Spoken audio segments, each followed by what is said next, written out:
guys, Loading Gears here. Welcome back to my Metal Gear Lore series. I am finally able to get back to this. I have been busy with a lot of school stuff. I am now the president of my college's game development club, since the last one can't be president anymore because they don't go to school anymore because they graduate. Anyways, the point is I've been busy with that and with playing Metal Gear Solid 5 and with uploading stuff relating to Metal Gear Solid 5. But whatever, I'm back to this, so here we go. On the last episode, we covered the main points of Metal Gear Solid Portable Ops. In this episode, and the following episodes this game may or may not take, I will cover Metal Gear Solid Peace Walker. Technically, this is the third game chronologically, but in anything having to do with the Metal Gear series, Kojima himself tends to ignore Portable Ops, plus he himself has stated that only some of the major events of Portable Ops are relevant, so for the sake of me not explaining this again in the next episodes, we will count Peace Walker as the second game chronologically, as long as you keep in mind the facts from Portable Ops. However, it was the 8th game to be released. Yeah, crazy, right? This game, since it was for the PSP, uses a lot of comic-like graphics for cutscenes, much like Portable Ops, so most of the footage I will show won't be very exciting. I'll try to add something to the visuals if I can, but yeah. Okay, moving on. Metal Gear Solid Peace Walker is based in the year 1974, 10 years after the events of Snake Eater. By this point, Snake, who still refuses to use his codename Big Boss, had left America for good, and had set up his own mercenary group called Militaire Sans Frontières. And I probably fucked that name up because I don't speak French, but it's it means soldiers without borders or military without frontiers in French. Most likely he most likely made this army by using the money given to him by Gene. That's never confirmed as far as I'm concerned. Maybe he took some of the legacy from the group he made with, who knows. Anyways, according to Kaz, Snake's right-hand man who's introduced in this game, they're essentially nomads. Even though in the opening of Peace Walker, MSF was stationed on the Barranquilla coast of Colombia, they actually have no place to call home. Kaz, who's introduced in this game and whose full name is Kazuhiro Miller, was a half-Japanese, half-American man who was working as a military drill sergeant for Colombian revolutionaries. Here, he got the name Master Miller. He met Snake when he was ambushed by his army, who was hired by the current Colombia regime. Knowing that he and his army were overwhelmed, Kaz tried to get Snake to kill him as a quote-unquote dishonored soldier. However, his real goal was to pull out a grenade in order to kill himself and Snake along with him. Snake noticed this and prevented it, at which point Kaz passed out. Impressed by his spirit, Snake convinced Kaz to join him, and Kaz quickly gained Snake's trust, enough for him to consider him his right-hand man. But I digress. I wanted to give a quick description of this new character because he's gonna be important for the next two games, and sort of important for the games afterwards. But anyways, the game starts on November 4th, 1974, during an MSF training session on a beach. Kaz drives in with two people who wanted to hire MSF for their services. These people were Ramon Galvez Mena, a supposed scholar for the Costa Rican government, and his student Paz Ortega Andrade. Galvez wanted to hire MSF to get rid of an unknown military force whom they believed to be the CIA, and since Costa Rica has no army, he wanted to use MSF as a deterrent. As compensation, Galvez offered them an abandoned facility in the middle of the ocean that they could use as a forward operating base and a helicopter for transportation.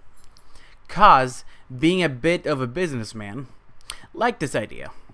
He believed that they needed to settle somewhere so they could expand. Snake then asks him that if they were to settle somewhere, who's to say that they won't become the next warmongers? Snake wouldn't budge to Galvez's request. Paz starts to tell her story, and they find out that she was captured by this mysterious organization while searching for a lost friend in the forest, and she was tortured. This is when she expressed her deep hatred for war. Paz, by the way, is Spanish for peace. Galvez then tells him that they were aware of his identity as Big Boss, and it's why they decided to hire him. Later, Cousin Big Boss, after some discussion, came to the conclusion that Galvez was no professor and was probably working for the KGB. At this point, they realized that by helping Galvez, they would be making an enemy out of their home countries. So this would really be a test to see if they were really prepared to leave their affiliations with America behind. After confronting Galvez with the knowledge that they know he's with the KGB, Galvez admitted to it and dropped his facade. He got down to business and told them that the Soviets were trying to establish a socialist stronghold in Central America and wanted MSF to investigate the CIA and what they were doing in Costa Rica. He did, however, admit that Paz had no idea of his affiliations with the KGB and that her story was no simple sob story to convince them to work for them. It really happened to her. Finally, he plays a tape recorded by Paz's friend, who was also captured, which is why Paz was out looking for her. The tape played the sounds of what sounded like a jungle environment with two women talking in the background. Suddenly, one of the voices could be heard loudly saying, "Go home," in the boss's voice. Go home. Go home. This is essentially what caused Snake to take this mission on, though he states that he's doing it for Paz. 6 days later, on November 10th, MSF settles in the offshore facility, which they name Mother Base. Snake has begun his mission and makes it to a radio tower, where he learns that nuclear missiles are being sent to Costa Rica. In order to acquire more intel on the landscape and to confirm that there were indeed nukes in Costa Rica, Kaz advises Snake to meet up with the Sandinistas, a group of revolutionaries that fled the current regime of a neighboring country, Nicaragua. He met up with them near El Rio del Jade. There, he met their comandante, commander, Amanda Valencino Libre, and her little brother, Ricardo Valencino Libre, aka Chico. Amanda told Snake of the base to the north in an abandoned factory, and of a boat carrying mercenaries heading upstream. Suddenly, Snake, Amanda, and her Sandinistas are attacked by unmanned flying drones. One of them, which captures Chico and flies away with him. Amanda and her Sandinistas chase after it, and Snake follows. Snake eventually gets through the factory Amanda mentioned, and meets her again in the jungle, where they're attacked by the flying drones again, which capture Amanda. Snake manages to free her. However, this causes her to fall from great heights, which causes her to injure her ankle. Amanda tells Snake of a prison in the mountains where she believes Chico is, and Snake convinces her to join his army, at least until she heals up. Snake found Chico locked up in a village turned prison, where he told Snake that he gave into their interrogation. Crying, Chico stated that he wished he would be dead. Snake then simply said, "Okay," and took his gun out and shot a picture of Chico. This was his way of saying that the old him is dead and that he can make a new life. Snake reached his hand out to Chico and told him to give that life over to him. In other words, he was asking him to join MSF. Being an avid explorer, Chico provided great field intel. Snake continued to follow the trail that the cargo is being taken to. He eventually comes across a train that was carrying the nukes just in time to see them being hauled off by a truck into a tunnel. At this point, Snake is ambushed by a tank and its escort unit. The tank ends up shooting the tunnel, which causes it to collapse. Snake manages to defeat them and is forced to take an alternate route through around the tunnel. After traversing an old fortress, Snake finds the truck that the nukes were loaded in within the garage of a facility, but finds that they have been offloaded. He goes into the facility to further search for the nukes, and in there, overhears a conversation between two men. These men were Huey Emmerich, a genius engineer in a wheelchair, and Hot Coldman. Yeah, I don't know who came up with that name, but clever, I guess. Hot Coldman was the CIA station chief of Central America.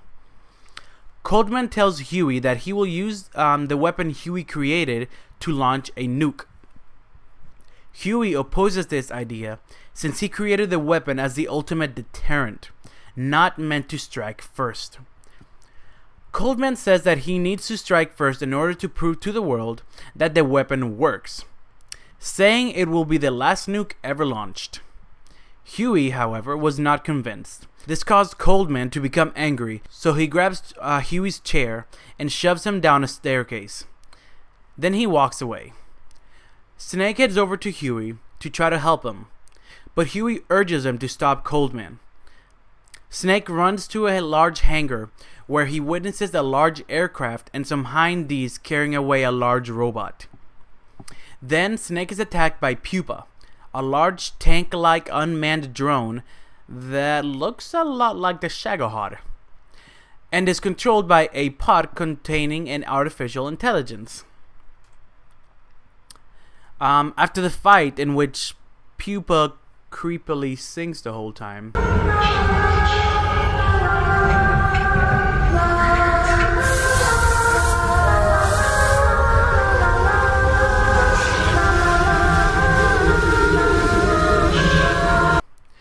the AI pod flies away, and Snake meets Huey, who tells him that the Pupa is a prototype artificial intelligence, or AI, weapon, along with the airship he saw before, which is named Chrysalis, and a gigantic treaded AI weapon called Cocoon.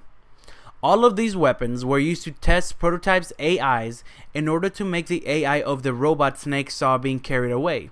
The name of this weapon was Peace Walker, which was a bipedal mobile nuclear platform, meaning that the nukes Snake was pursuing were going to Peace Walker.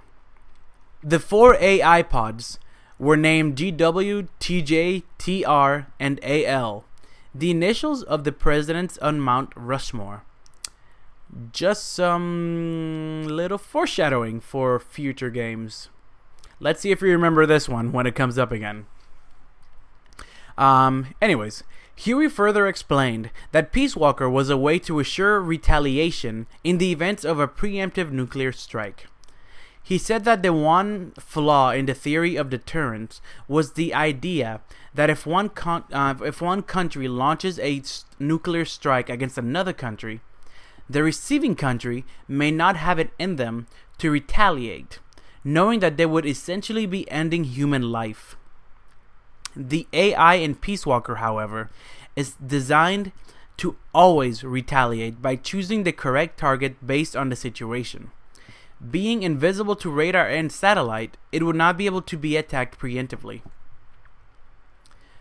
Huey believed in the idea of maintaining peace through nuclear deterrence. However, he couldn't allow Coldman to prove the capability of Peace Walker by actually firing it. Finally, Huey tells Snake to make contact with another of Peace Walker's engineers, Dr. Strangelove, who had created Peace Walker's high-level decision-making AI called the Mammal Pod. The Mammal Pod was designed to work as the cerebrum of Peace Walker, as opposed to the AI made by Huey, which is programmed to follow simple directions and perform simple tasks. This one being called the Reptile Pod, and is designed to work as Peace Walker's cerebellum. So, the Reptile Pod and the Mammal Pod together work as a whole brain. After telling Snake all of this, Huey considers resigning, but Snake convinces him to join MSF instead as a weapons researcher. While in MSF, Huey tells Snake that with enough resources they could build their own bipedal weapon, which could thwart Peace Walker itself. And so, research on building their very own Metal Gear begins. On the way to the ruins where Strangelove's research lab is located, Snake is attacked by Hind A along with several soldiers. After the fight, Snake encounters a pantless woman named Cecile, fatigued on the floor. She told him that she was walking in the jungle recording bird calls when she accidentally recorded the voice of two women, at which point she was captured, blindfolded, and imprisoned. She escaped by stealing an ID card and running away on foot.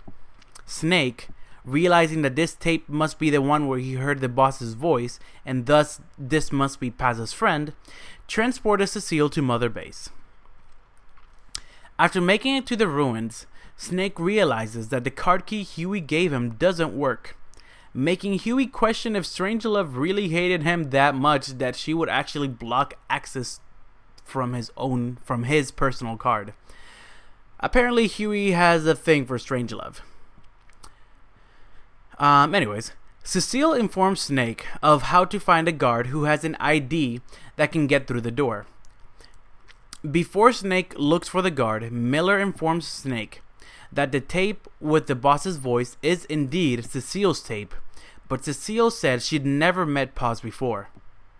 They brush this totally not suspicious thing off, and Snake finds the guard, neutralizes him, steals his keys, and heads to Strangelove's lab. Once inside, Snake sees a white horse, the same breed as the boss's horse 10 years prior. Then a woman in red, Dr. Strangelove, appears, and she expresses contempt towards him for killing the boss.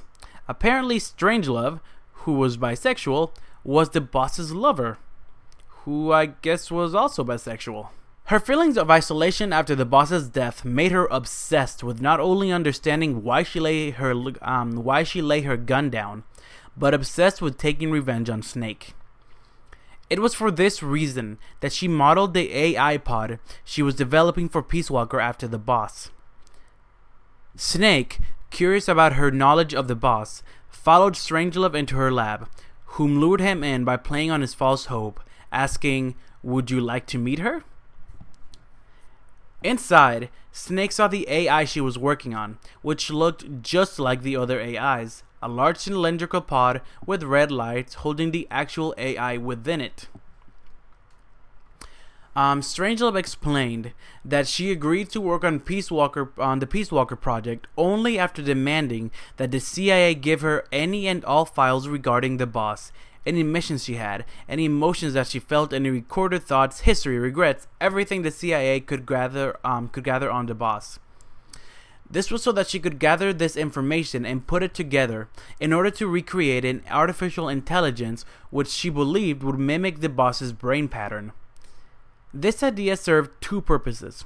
One, her and the CIA believed that the decision to retaliate to a nuclear strike and who to retaliate to could only be entrusted to someone who had the rational mind of the boss. However, she had her own motivations. Strangelove believed that if she could mimic the boss's mind on an artificial intelligence, the AI would be able to tell her the boss's motives during Operation Snake Eater, hence being able to clear the boss's name, as she believed the boss was somehow framed and that she did not truly betray America. I think she may be onto something. When Strangelove questioned Snake about her motives, or about the boss's motives, Snake refused to tell her the truth. Or maybe he was in denial. Either way, he said that she was simply a traitor. Knowing that he was essentially full of shit, Strangelove opened the AI pod and challenged him, saying that if that's true, he should have no problem destroying the AI and quote-unquote extinguishing her noble soul once more. The AI pod called to him in the boss's voice, constantly calling, What? Jack? Boss. Jack. Boss. Jack.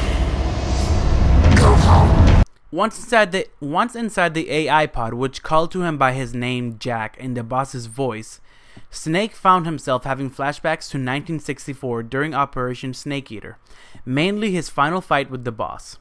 He then passed out, unable to actually destroy the AI. Snake woke up right outside the lab. There he saw a Hind D carrying away the AI pod. Before he could react, a second unmanned drone, the Chrysalis, emerged from behind the ruins and attacked him. After Snake defeats the singing drone, the AI pod on the drone, once again, flies away without the drone. Miller then contacts Snake and informs him of Peace Walker's current location. It's in an underground base disguised as a rock quarry. Miller then questions Snake's ability to be able to essentially kill the boss a second time. Angry at this assumption, Bullshit! Snake promises him that the next time he won't hesitate, since he knows it's just a machine and that the voice he heard on the tape was simply Strangelove talking to the AI pod.